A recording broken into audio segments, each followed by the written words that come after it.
নেপালের বিক্ষোভ হাইজ্যাক করা হয়েছে দাবি জেনজিদের। কয়েক দশকের মধ্যে সবচেয়ে ভয়াবহ অস্থিরতার মধ্য দিয়ে চলা হিমাচল অঞ্চলের দেশ নেপালের রাজধানী কাঠমান্ডু রাস্তায় টহল মোতায়েন করেছে সেনাবাহিনী। গত মঙ্গলবার সেখানে দুর্নীতির বিরুদ্ধে বিক্ষোভ, অগ্নিসংযোগ ও সহিংসতার রূপ নেয়।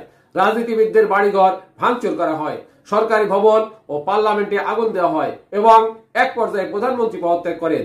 2 দিনের সহিংসতায় 30 জনের বেশি নিহত এবং 1000-এর বেশি আহতের খবর পাওয়া গেছে। বিক্ষোভের নেতৃত্ব দেওয়া জেনারেল জেট বা জেনজি তরুণরা ধ্বংসযজ্ঞ থেকে নিজেদের দূরে সরিয়ে নিয়ে বলেছে সুবিধাবাদীরা তাদের বিক্ষোভ হাইজ্যাক করেছে।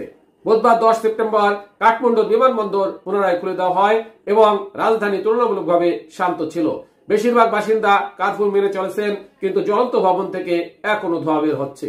পরিস্থিতি নিয়ন্ত্রণে আনার চেষ্টা করা সামরিক বাহিনী জেনজি বিক্ষোভকারীদের শান্তি আলোচনায় যোগদানের জন্য আমন্ত্রণ জানিয়েছেন।